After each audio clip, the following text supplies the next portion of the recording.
Hello दोस्तों, आज मैं आपको सुनाने जा रही हूँ पंचतंत्र की एक और नई कहानी जिसका नाम है मेहनती घोड़ा। किसी गांव में विजय नाम का एक किसान रहता था।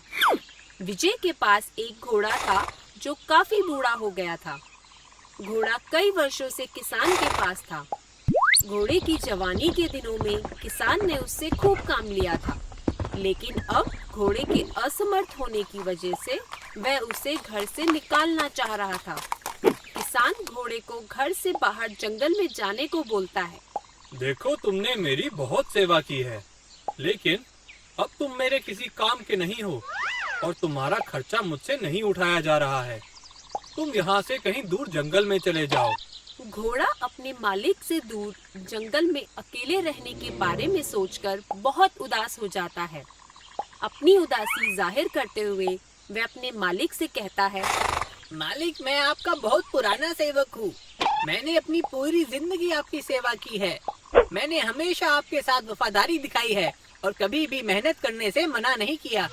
जब तक मेरे अंदर काम करने की शक्ति थी, तब तक आपने कुछ नहीं कहा। लेकिन आज जैसे ही मेरा शरीर असमर्थ हो गया है, आप मुझे घर से जाने को कह रहे हैं। क्या मुझे मेरी उम्र भर की मेहनत का यही इनाम मिलेगा? घोड़े की इस बात का विजय के पास कोई जवाब नहीं होता है, क्योंकि विजय बहुत चालाक और मतलबी था। वह इस दुविधा से बाहर निकलने की एक तरकीब सोचता है। वह घोड़े से कहता है, ठीक है, तुम मेरे घर में रह सकते हो, लेकिन सिर्फ तब जब तुम मुझे शेर की खाल ला कर दोगे। विजय जानता था कि उसके घोड़े के लिए शेर को मारना लगभग नामुमकिन है। वह सोचता है, यह कभी शेर को मारकर उसकी खाल तो ला नहीं पाएगा और हमेशा जंगल में ही रहेगा।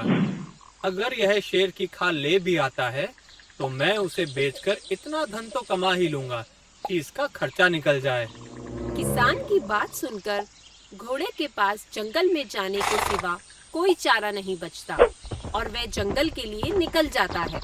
जंगल में पहुंचने के कुछ देर बाद घोड़े को एक लोमड़ी मिलती है। लोमड़ी बहुत ही बुद्धिमान थी और अपने स्वभाव के विपरीत बहुत दयालु थी। वह घोड़े को ध्यान से देखती है और उसे घोड़ा बहुत परेशान नजर आता है। वह घोड़े से पूछती है, घोड़े चाचा, तुम इतने परेशान क्यों हो? घोड़ा लोमड़ी को सारी आप बीती सुनाता है। घोड़े की बात सुनकर लोमड़ी को बहुत दुख होता है। लोमड़ी जंगल में एक ऐसे शेर के बारे में जानती थी जो बहुत ही क्रूर था और जिससे जंगल के सभी जानवर आतंकित रहते थे। वह शेर बिना किसी बात के जानवरों को मारकर अपना शिकार बनाता था। लोमड़ी घोड़े से कहती है, तुम्हारे साथ बहुत बुरा हुआ चाचा। कोई बात नहीं, शेर को मारने में मैं तुम्हारी मदद करूंगी। लोमड़ी घोड़े की सहायता करने के लिए तैयार हो जाती है। फिर वह घोड़े से कहती है, घोड़े चाचा, इस जंगल में एक दुष्ट शेर रहता है जिसे मारकर हम दोनों का फायदा हो सकता है। आप यहाँ लेट जाओ और नाटक करो जैसे कि आप मर गए हो। ठीक है, जैसा तुम कहो।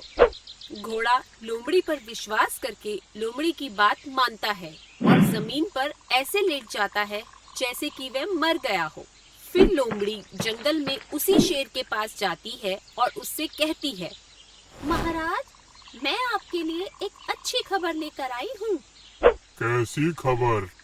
यहाँ से कुछ दूरी पर एक तंदुरुस्त घोड़ा मरा पड़ा है। उसका मांस बहुत ही स्वादिष्ट लग रहा है। इससे पहले कि कोई और जानवर उस घोड़े को अपना भोजन बनाए, आप उसे खा लीजिए। शेर लोमड़ी के झांसे में आ जाता है और उसके साथ घोड़े को खाने चल पड़ता है। शेर उसी जगह पहुंच जाता है जहां घोड़ा जमीन पर मरने का नाटक कर रहा था। लोमड़ी शेर से कहती है, महाराज, हमें इस घोड़े को झाड़ियों के पीछे ले जाना चाहिए। वहाँ पर हम इसे आराम से खा सकते हैं। शेर लोमड़ी से पूछता है, हम इसे झाड़ियों के पीछे कैसे ले जाएंगे?